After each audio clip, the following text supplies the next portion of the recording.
It was an eventful recruiting weekend for Georgia, just like we thought it would be. It didn't go exactly how we thought it would. Georgia does not get one significant talent, but does land another significant talent. We'll talk about all of it and more today on the Locked On Bulldogs podcast. You are Locked On Bulldogs, your daily podcast on the Georgia Bulldogs, part of the Locked On Podcast Network. Your team every day.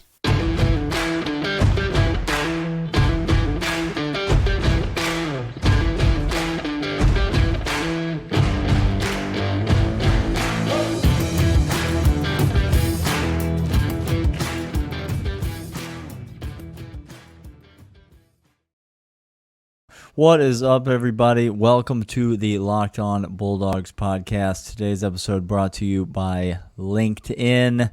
LinkedIn jobs, more on them shortly. But as I mentioned in the open, I'm Daniel, by the way. Welcome to the show. I assume Clint will be back at some point in the future. He has not officially submitted a letter informing me that he has resigned from the podcast at this point, and so we're operating under the assumption that he will come back at some point in the future. So if you're holding out hope that one day the one that you like will come back, there is still a possibility that that happens. We'll all just have to wait and see.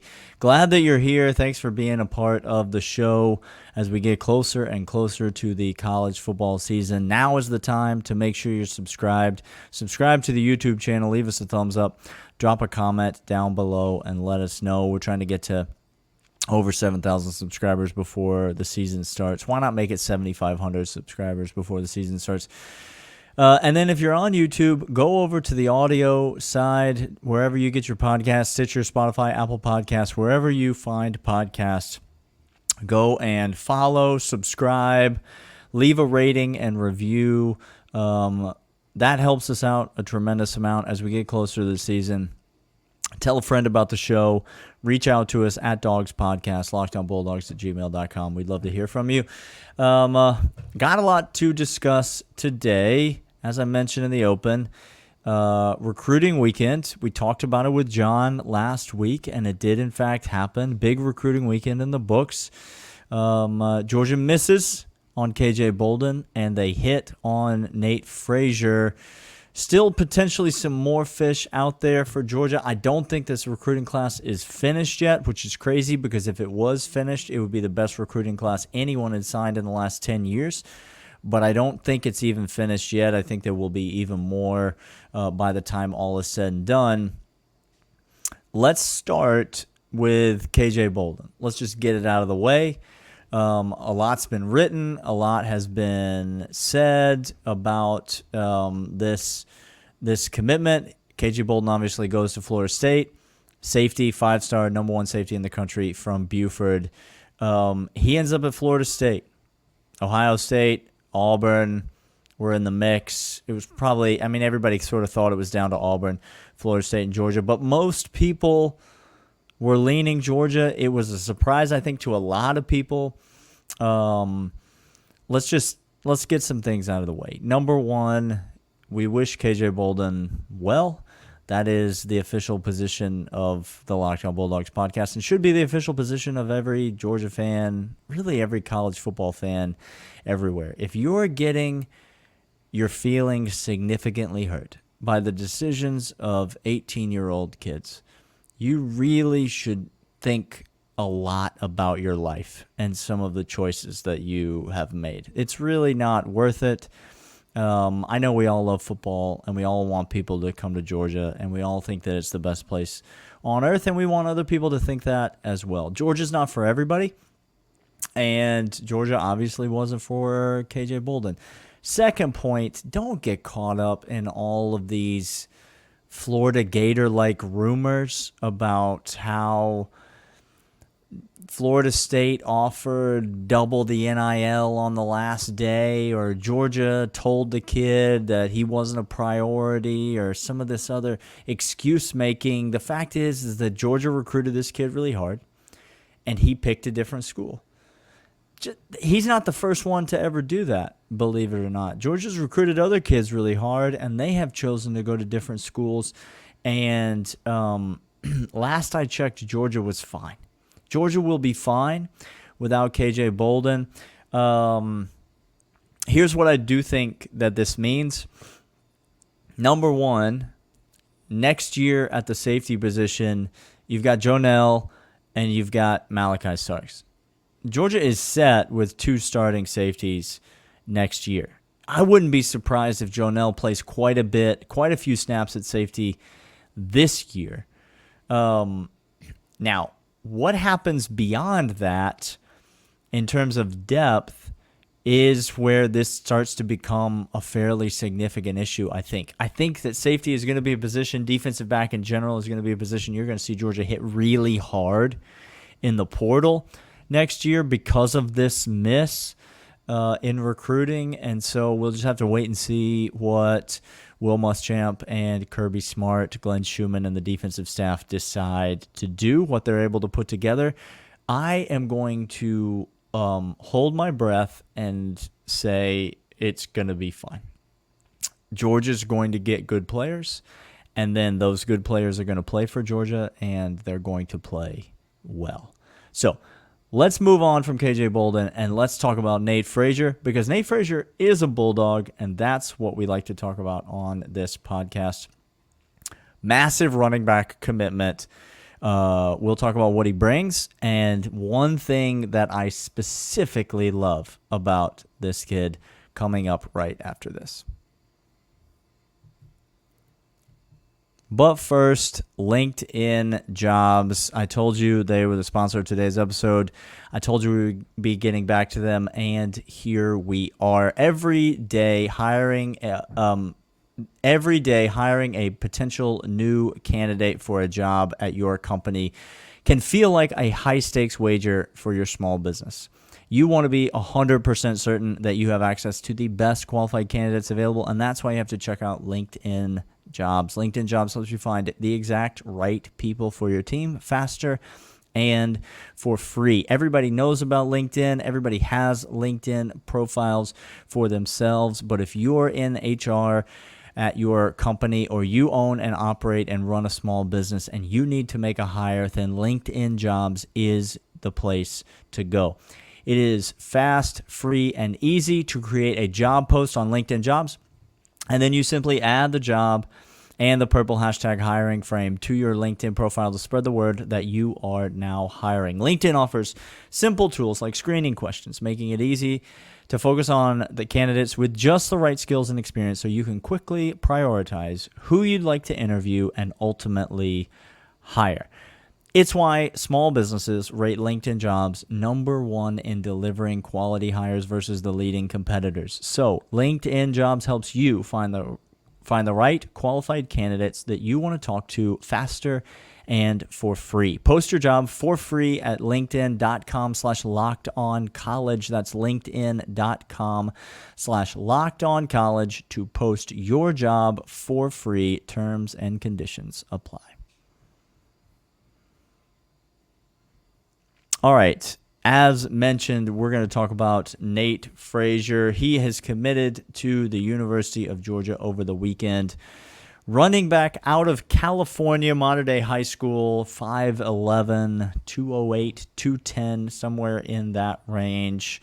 We're going to get to what Nate Frazier brings to the football field in segment 3. So 199, hang around for that. We're going to talk about his attributes and the way that he plays football. Let me talk about something non-football related that is football related, but it isn't necessarily a football skill that I love about Nate Frazier.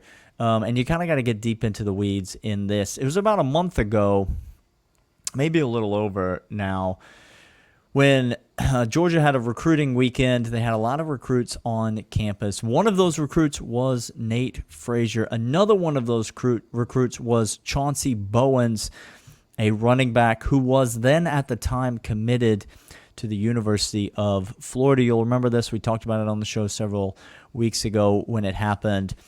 But Georgia offered Chauncey Bowens a scholarship on that weekend, and Chauncey Bowens immediately flipped his commitment from the University of Florida to the University of Georgia because he is a sensible, well-reasoned young man. As I mentioned, Nate Frazier was on that recruiting trip. Chauncey Bowen's flip meant that Georgia now had 2 running backs committed to the program, with Chauncey Bowens and Dwight Phillips Jr., 2 running backs already committed. Nate Frazier is currently being recruited at the time by the University of Georgia. He sees that. He sees the young men that are already in the fold, and he decides he wants to be the 3rd running back to commit to this class. Now, we talk about this a lot on the show because it is just, it can't be overstated. There are a lot of really talented football players out there in the high school ranks. And most of them are going to be recruited by Georgia and most other high-profile major schools. The thing that separates the recruits that you really want from the recruits that are very talented but maybe you could do without is their competitive toughness, how much they love football, their character, how much they want to be a part of a winning football team.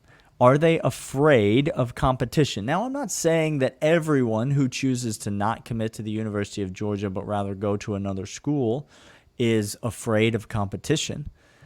But I am saying that when you get a guy, somebody commits right in front of his face who plays his exact same position. Normally, 2 running backs is about all that any class would take. And so normally if you're Nate Frazier and they sign their 2nd running back, you must be thinking to yourself, well, I must not be a huge priority to them. Nate Frazier decides none of that matters to him. It doesn't matter what the depth chart looks like. It doesn't matter who's already there. It doesn't matter about Branson Robinson and Andrew Paul and all of these great backs that are ahead of him. He's not scared of the competition. He wants to be at the University of Georgia. He loves football, and he wants to compete and earn his spot on the team.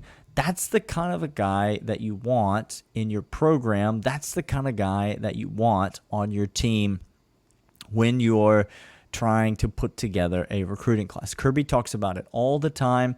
He talks about guys that love football. He talks about character. He talks about toughness. He talks about their willingness to work, the guys that are intrinsically motivated versus the guys that are motivated by how many touches do I get, what are my stats, what does everybody think about me. It's clearly a priority to this coaching staff, and Nate Frazier, without ever seeing him play a down of football, without ever really speaking to him or knowing all that much about him, hearing that many interviews that he's done, just knowing that little piece of information, just seeing the order in which things played out speaks volumes about this young man's character and his intensity and how much he wants to compete and be a part of this team. That's my favorite part about Nate Frazier, and we haven't even gotten to the things that he does on the football field. And so when we come back, we will talk about Nate Frazier, the football player, because, this just in, he's actually very good at football as well. So we'll talk about that right after this.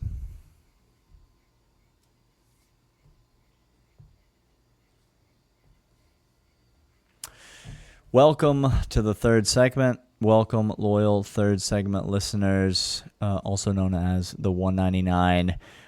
If you're part of the 199, would love to hear about it. Would love to hear that you're out there. Thank you to everyone who follows the show and is so loyal to the show. We're so excited to get into another college football season. So excited to be able to cover this Georgia team for another season. Clint and I are excited to hear from you and interact with you all along the way. If you have ideas for the show or segment ideas or things that you want to hear us talking about this football season or as we continue through fall camp. By the way, we got a lot of fall camp stuff that we're going to get to beginning tomorrow, and then in subsequent episodes of the podcast, we got a lot of things that we want to cover in terms of depth chart, position previews, who's standing out, who might be a breakout star. We got a ton of content, a ton of things that we want to cover on the show. If you've got segment ideas or things that you want to hear us talking about, or recurring things that you want us to do throughout the season, please let us know. You can reach out to us on Twitter at Dawgs Podcast, as I mentioned. Or you can send us an email, lockedonbulldogs@gmail.com. So happy to have you along. All right, Nate Frazier. He's a running back out of California, as I mentioned, and really, when you start talking about this kid, you have got to start with the word speed. I mean, he is a bona fide high school track star in California. Ran the 100 meters, ran the 200 meters, personal best of 10.58 in the 100 meters, which is crazy fast. 5'11", 210 pounds, as I mentioned earlier. 21.6 in the 200 meters, which I hope there's never a moment on the football field in which he has to run 200 meters. That would mean he's doing a significant amount of backtracking, which you never like to see. But the kid's got all that you want in terms of raw freak speed. And that's a great starting point no matter what position you play, no matter what your skill set is. You can't teach that kind of speed, and it's a great starting point, again, regardless of who you are. But if you are a running back in the SEC, that all of a sudden makes you a weapon of a different caliber. It's something that I really like about this 3 running back class that now Georgia has, is there is quite a bit of diversity in the skill sets. We talked before about Chauncey Bowen's kind of a big and physical runner, likes the contact. Now we've got this guy, we've got Nate Frazier, who comes in 10.5, 100-meter speed, really fast, really shifty, great straight line speed. He's got kick returner written all over him. Like, this is the kind of guy, 5'11", 210, running back skills, right? From what I hear, great in contact, great at bouncing off contact, going in and out of defenders, evading tackles, breaking tackles. And then he's got that kind of straight line speed. This is kickoff return all day, every day. Unfortunately, so many kickoff returns are touchbacks these days, and so we don't get to see a lot of action. But that's the kind of, I don't know if he'll fit in the punt return category. Normally, you look for a guy that's a little bit shiftier, a little bit quicker, maybe a little smaller, maybe. But in terms of kickoff return, I would not be shocked to see Nate Frazier day one of the 2024 season returning kicks for the University of Georgia. He's got good hands. He's a 5-star kid, highly rated running back, consensus top 5 running back, no matter what recruiting rankings you are looking at. And he joins a vaunted Georgia history of running backs, obviously, but also, as I mentioned earlier, he joins a great stable of running backs. Now, you got to figure that Kendall Milton and maybe Daijun Edwards are both going to be gone to the NFL after this season. But there's still Branson Robinson. There's still Andrew Paul, which we'll see once we maybe get through a little bit more fall camp. We'll see how Andrew Paul's doing. We'll see what kind of an impact we might see him make this year. You got those 2 guys. You got last year's class, and then you add these 3 running backs in this year's class. Georgia's running back class is presumably going to be pretty deep and very talented. I'm excited to see what Nate Frazier will bring to the bunch. And as I mentioned at the top of the show, excited that this probably isn't all there is for Kirby Smart and company in terms of recruiting. Obviously, disappointing news about KJ Bolden, but again, Georgia fans, don't be Florida. Don't be a Florida fan. Don't make excuses. Don't disparage a kid because he didn't pick your school. That's just kind of what happens. And get excited about the fact that you've got guys like Nate Frazier and others coming to Athens in 2024. Clint, as I mentioned, will be back hopefully later this week. We will have much more content and coverage for you all week. Excited to be right in the thick of fall camp. Excited that we are right around the corner from another Georgia football season. Less than a month away until Georgia is playing football again. And so happy to have you along. I am Daniel. This is the Locked On Bulldogs podcast, and we will see you guys next time.